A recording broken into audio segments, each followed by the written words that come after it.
The warning klaxons aboard the mining vessel, Horizon's Edge, screamed to life, jerking Captain Maya Rodriguez from her focus on the asteroid field survey data.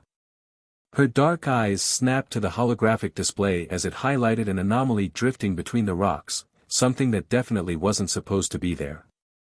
"Talk to me, Aria," she commanded the ship's AI, her fingers already dancing across the control panel. "Unknown object detected, Captain. Mass and composition inconsistent with surrounding asteroids. Detecting faint power signature and life signs." Maya's breath caught. In 15 years of deep space mining operations, she'd never encountered anything living this far out in the Kuiper Belt. Life signs. Human. Negative. Biosignature unknown. First Officer James Chen leaned forward at his station, his weathered face illuminated by the soft blue glow of his console. "Could be a trap. Pirates have gotten creative lately." Maya nodded, considering their options. The Horizon's Edge wasn't a military vessel, just a retrofitted mining ship with a crew of 12 and enough weapons to discourage the occasional opportunistic raider. But something about this felt different. "Aria, full scan. Show me what we're dealing with."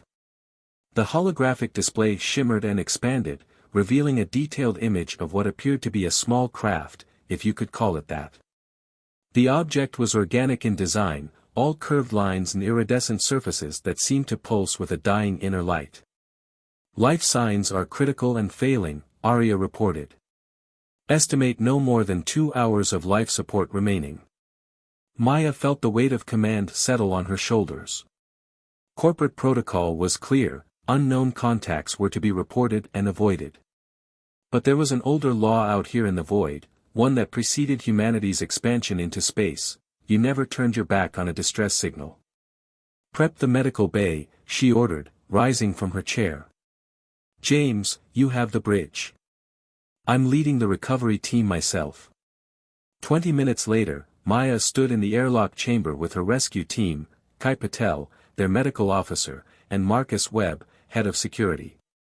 Their magnetic boots clicked against the metal floor as final suit checks were completed. The recovery itself was straightforward enough. The alien vessel, if that's what it was, had no apparent entry point. But its hull seemed to respond to their presence, forming an opening as they approached. Inside, they found her. The alien was humanoid but clearly not human. Her skin had a translucent quality, with patterns of light flowing beneath the surface like rivers of stars. She was badly injured, with what looked like energy weapon burns across her torso.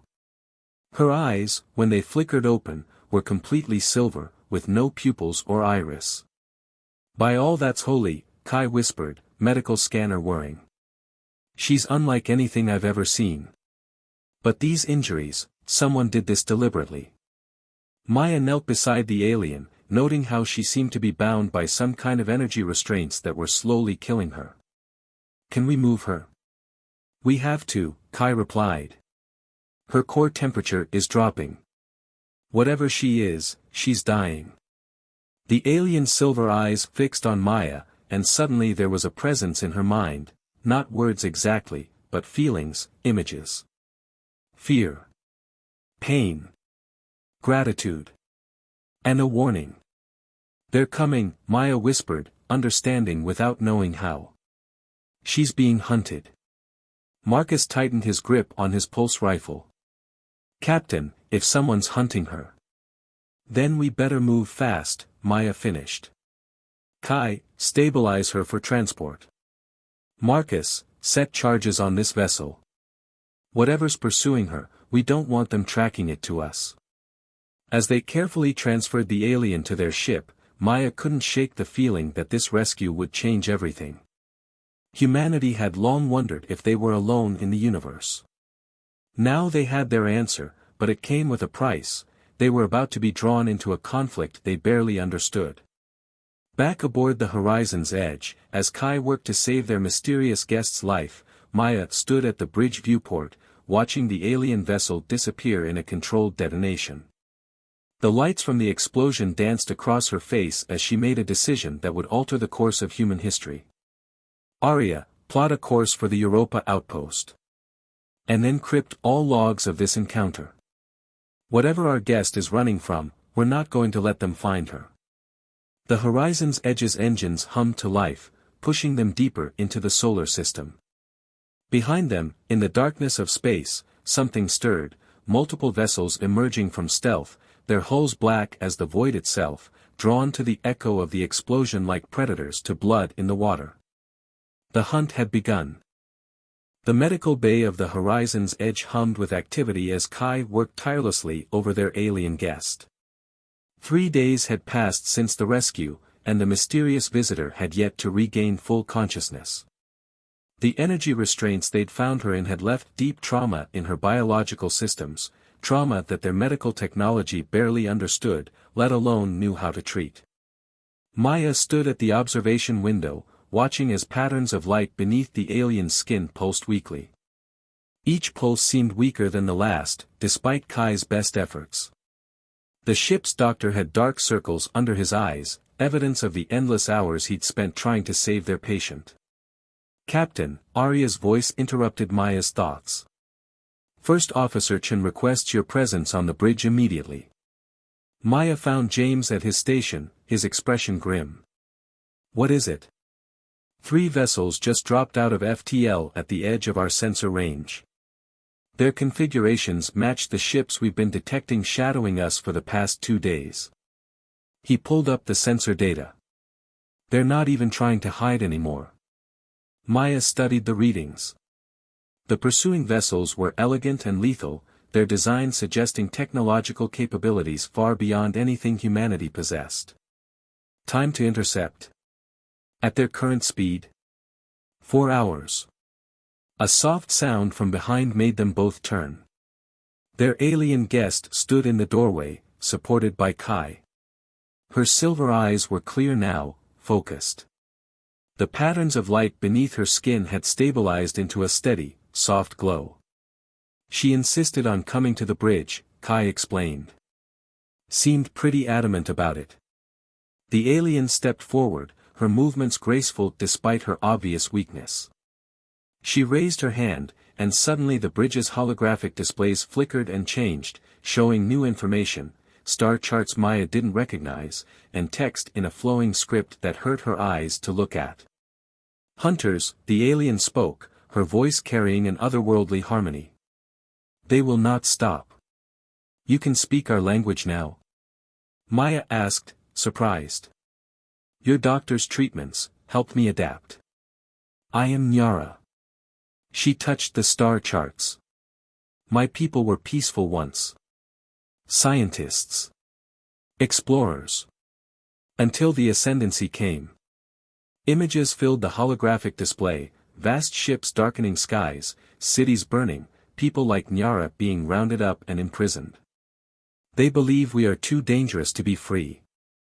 Our ability to connect, to share thoughts and memories, they fear it will spread. The restraints we found you in," Maya realized. "They were suppressing your abilities." Nyara nodded. "I was to be reformed. Many of my people already have been. Their minds stripped away, replaced with loyalty to the ascendancy." Her silver eyes met Maya's. "I escaped. But in doing so, I learned something they would kill to keep secret." James stepped forward. "The ships pursuing us, their ascendancy?" "Yes. And they will not care that you are an unknown species. They will destroy this vessel and everyone aboard to maintain their secret." Maya felt the weight of command pressing down harder than ever. Her crew hadn't signed up for this, they were miners, not soldiers. But she couldn't bring herself to regret saving Nyara. "What's our play here? We can't outrun them forever, and we can't outfight them." Nyara's expression shifted to something Maya couldn't quite read. "There is a possibility. But it would require trust. More trust than you have any reason to give." "What do you mean?" "My people's gift, our ability to connect minds, it can extend to other species, with practice and willingness. If you would permit it, I could share with you what I know. All of it. The truth about the ascendancy, and why they are so afraid. Maya felt a chill run down her spine. The idea of allowing an alien consciousness into her mind was terrifying. But she could see in Nyara's eyes that same desperate hope she'd witnessed when they'd first found her. The hope that someone would choose trust over fear. How long would it take? Maya asked. Minutes. But it would change you. Knowledge, such knowledge cannot be unknown once shared. James stepped forward. Captain, you can't seriously be considering. 3 hours and 45 minutes, Maya cut him off, eyes on the sensor readings showing the approaching ascendancy vessels. That's how long we have until those ships reach us. That's how long we have to decide the fate of not just this crew, but potentially all of humanity. Because if what Nyara's suggesting is true, Earth isn't going to stay hidden from these ascendancy folks forever. She turned to Nyara. You said your people were scientists once. Well, humanity's got a pretty strong tradition of scientific curiosity ourselves. Sometimes it gets us into trouble. Sometimes. She managed a slight smile. Sometimes it helps us save people who need saving. Nyara's eyes widened slightly, the patterns of light beneath her skin brightening. You would trust me? Trust goes both ways. You're trusting us with your life. Seems fair we trust you with our minds. Maya straightened her uniform. But first, I want your word, whatever this knowledge is, whatever you share with me, it won't harm my crew. You have my word, Nyara replied solemnly. What I offer is truth. Painful truth, perhaps, but truth that might save both our peoples. Maya nodded. Kai, prep the medical bay. If we're doing this, we're doing it under proper monitoring. James, you have the bridge. Keep us ahead of those ships as long as you can. She met Nyara's silver gaze. Let's go find out what the ascendancy is so afraid of. As they left the bridge, Maya couldn't shake the feeling that she was about to cross a line, one that would forever change the relationship between humanity and the stars. But sometimes, she reflected, the price of compassion was paid in more than just risk. Sometimes it was paid in transformation. The medical bay's monitors beeped steadily as Maya lay on the bio-bed, her mind reeling from what Nyara had shared. The knowledge burned through her consciousness like fire, reshaping her understanding of not just the universe, but of consciousness itself. Beside her, Nyara stood with one hand pressed against the wall for support, the patterns of light beneath her skin pulsing rapidly. Captain, Kai's voice seemed to come from far away. Your neural patterns are off the charts. Should I administer a sedative? Maya shook her head, pushing herself to a sitting position. No time. How long was I out? 17 minutes, James answered from the doorway. The ascendancy ships have accelerated. New intercept time is 2 hours. They know, Nyara said softly.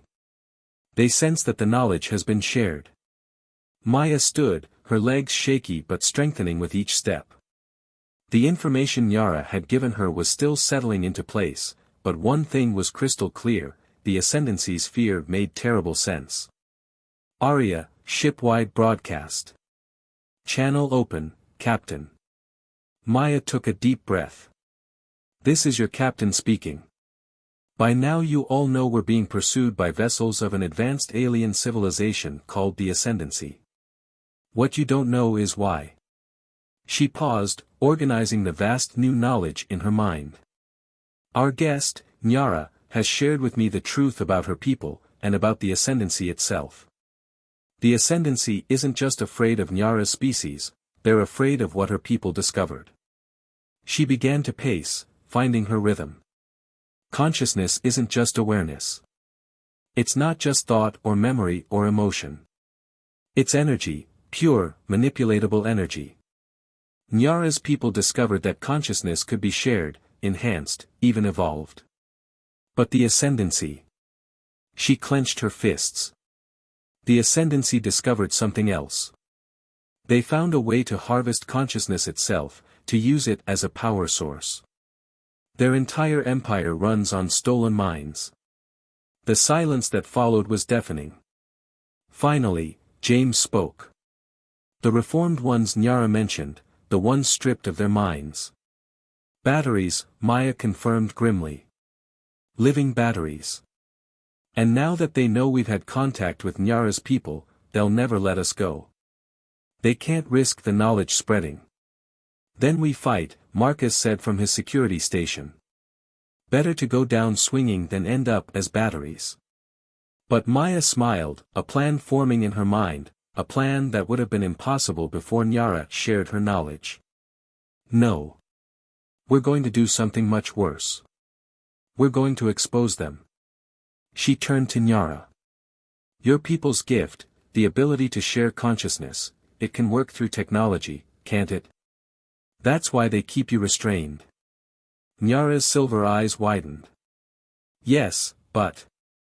Arya, access the deep space communication array. All frequencies, maximum power. Captain, James stepped forward, broadcasting our position will only bring more of them. Exactly. Maya's smile grew fiercer. But we're not going to broadcast our position. We're going to broadcast the truth. Nyara, can you do it? Can you share what you shared with me, but through the comm array? To send such knowledge across space. Nyara considered. It would require tremendous energy. And the range would be limited. We don't need galaxy-wide range, Maya said. We just need to reach their ships. Their crews. Living minds linked into their ship systems. Understanding dawned in James's eyes. You want to wake them up. The harvested consciousness powering their ships. The Ascendancy's greatest weakness is their greatest source of power, Maya confirmed. Those aren't just batteries running their ships, they're people. People who've been enslaved, their minds suppressed but not destroyed. If we can reach them, wake them. Their own ships will turn against them, Nyara whispered, hope kindling in her voice. Maya nodded. But we'll need time to modify the comm array.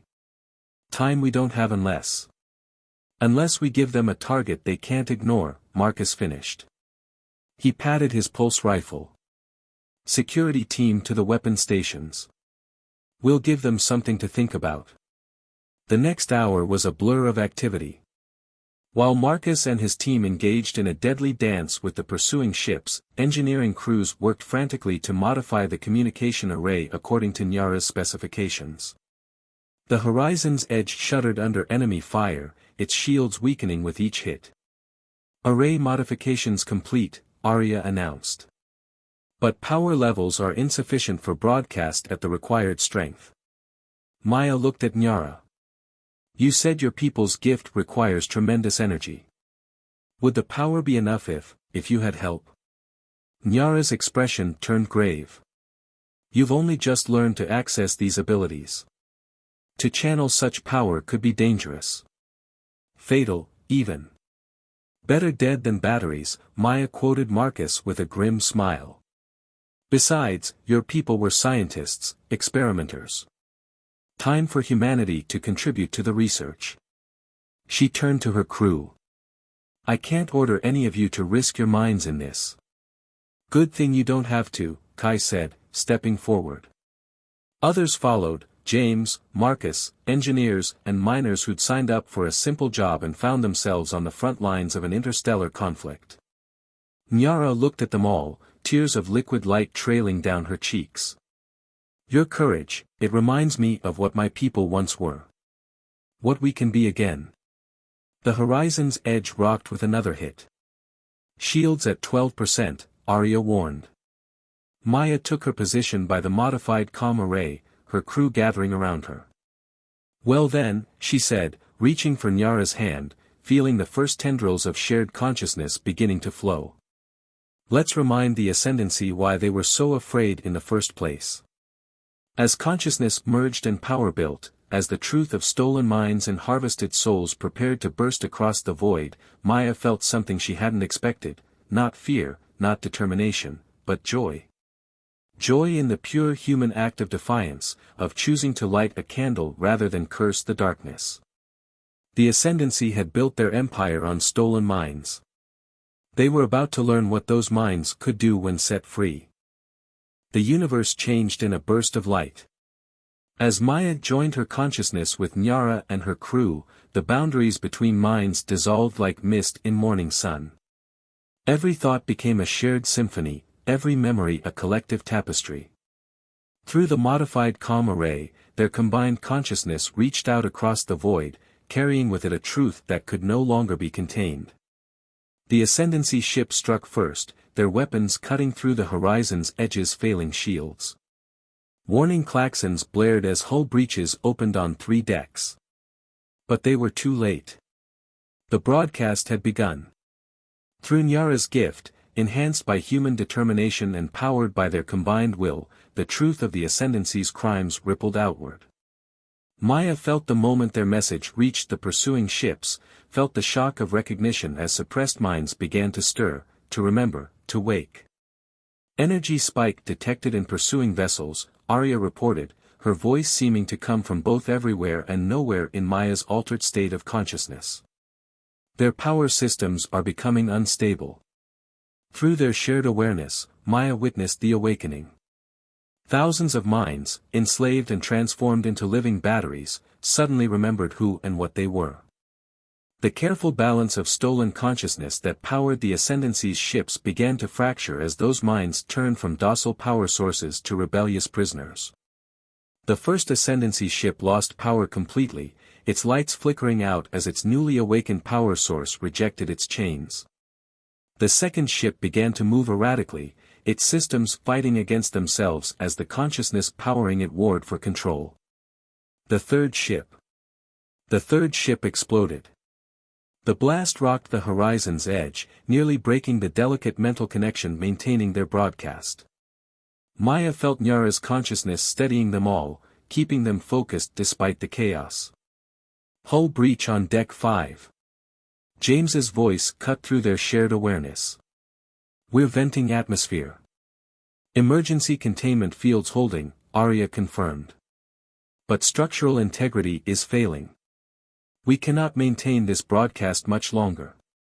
Maya felt the strain building, felt the price their bodies were paying for this impossible feat. Human minds were never meant to channel this kind of power, to maintain this level of connection. She could sense her crew's life forces beginning to flicker, like candles in a strong wind. But through their shared consciousness, she also felt their resolve. None of them would stop. Not now. Not when they were so close. The second Ascendancy ship suddenly turned its weapons on the first, its awakened power source apparently winning the battle for control. The first ship, still powerless, could only drift as energy beams carved into its hull. Message spreading beyond initial targets, Nyara's thoughts merged with Maya's. The awakening, it's reaching other ships. Other sectors. Through their own network. Maya saw it through their shared vision, a cascade of awakening consciousness spreading from ship to ship, station to station.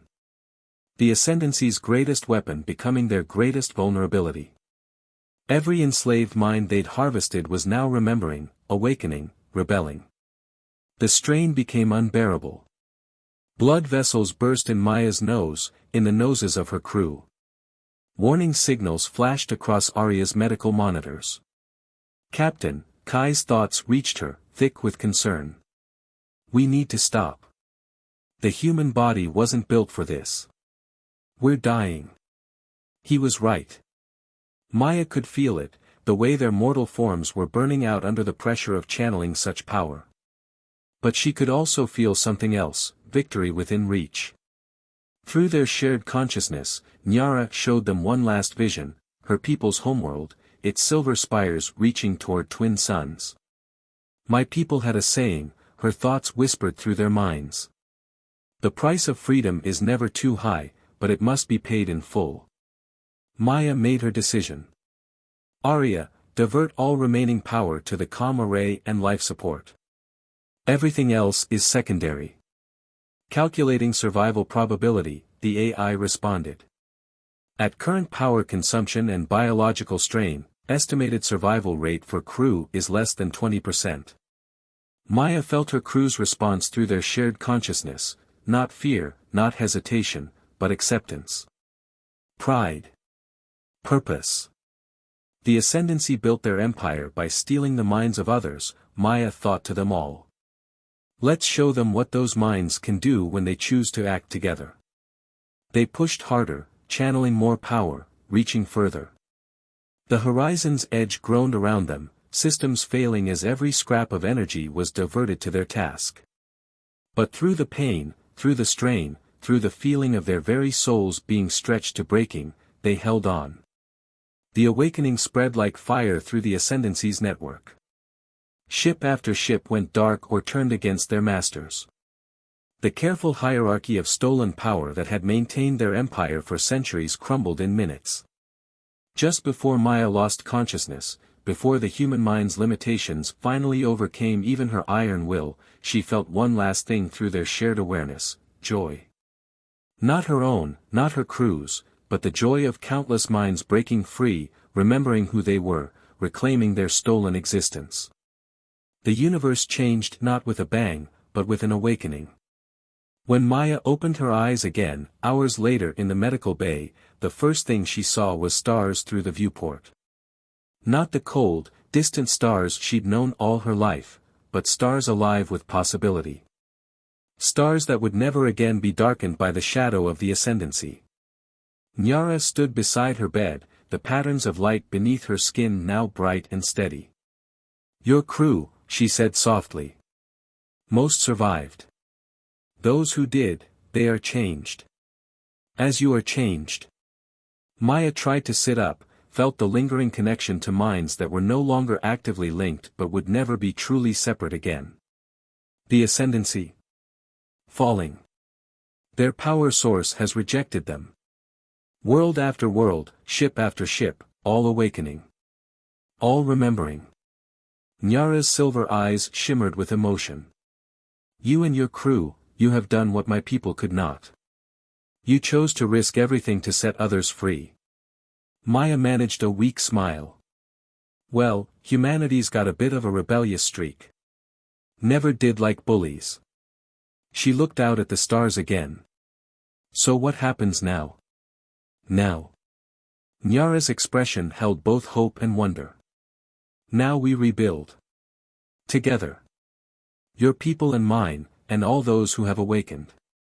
There are worlds to heal, minds to restore, and a galaxy that just became much larger than the Ascendancy ever wanted anyone to know. Maya nodded, feeling the truth of it in her altered consciousness. The universe had changed, and humanity had helped change it. Not with superior weapons or technology, but with the simple human traits that had always defined their species: compassion, courage, and the unshakable desire to light the darkness, no matter the cost. 6 months after the fall of the Ascendancy, the Horizon's Edge docked at humanity's first joint species space station, New Horizon. The station hung in Earth orbit like a glittering promise, its design a fusion of human practical engineering and the flowing, organic architecture of Nyara's people, the Lamini, as they had come to be known. Maya stood at the observation deck, watching shuttles move between the station and Earth below. Each vessel carried representatives from different species, all former victims of the Ascendancy, all now working together to forge a new future. The patterns of light beneath her skin, a permanent reminder of her merged consciousness experience, pulsed softly in harmony with the others around her. Still getting used to it? Kai asked, joining her at the window. Like all the surviving crew members who had participated in the broadcast, his skin now bore similar luminescent patterns, a physical manifestation of their transformed consciousness. The changes? Or the fact that humanity's gone from wondering if we were alone in the universe to being part of an interstellar alliance in less than a year?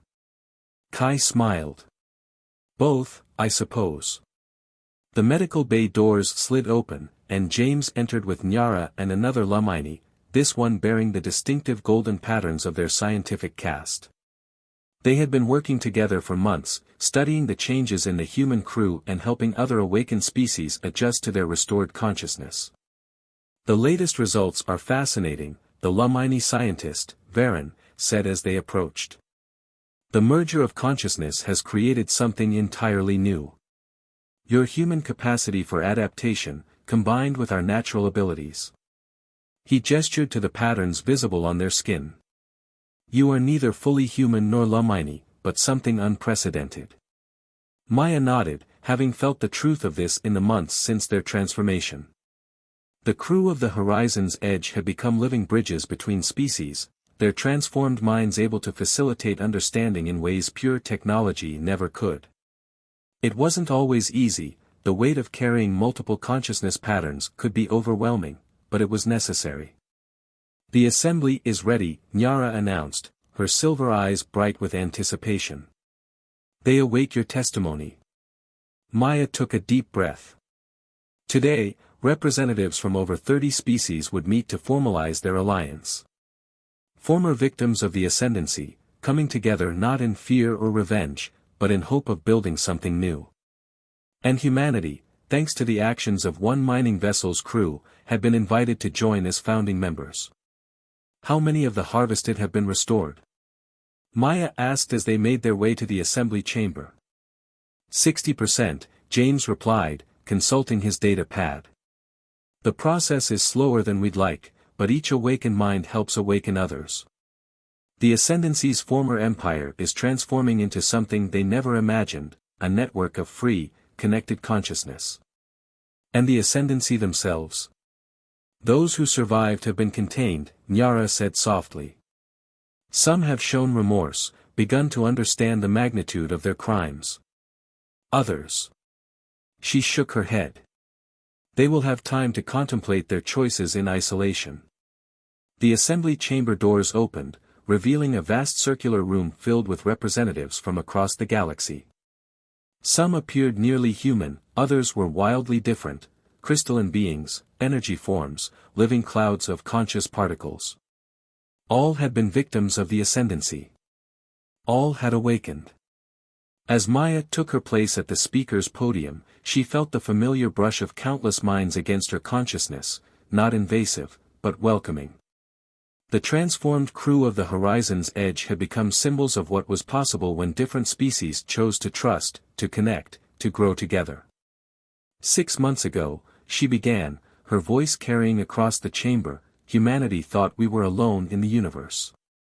We didn't know about the ascendancy, about the harvested minds, about the true nature of consciousness itself.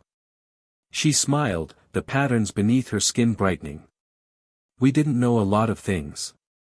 But we knew something that turned out to be more important. We knew that when you find someone in need, someone suffering, someone fighting for freedom, you help them. Murmurs of agreement rippled through the assembly, both vocal and mental.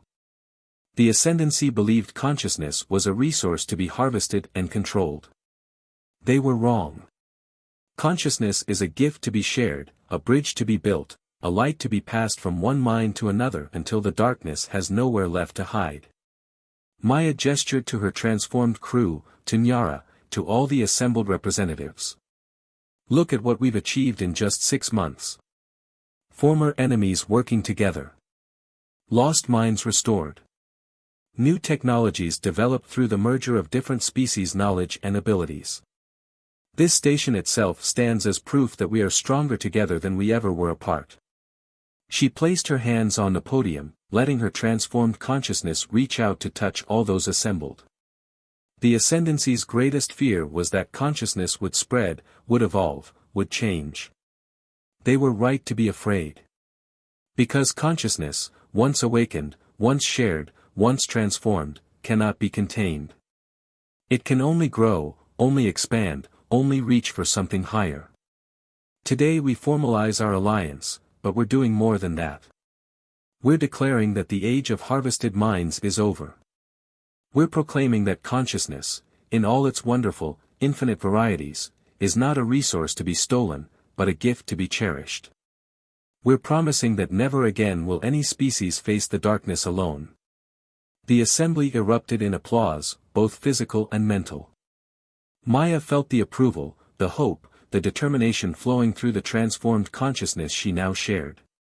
Humanity had taken its first steps into a larger universe, not through conquest or technological superiority, but through the simple act of choosing compassion over fear. As the applause faded, Maya looked out at the assembled representatives, at the future they would build together.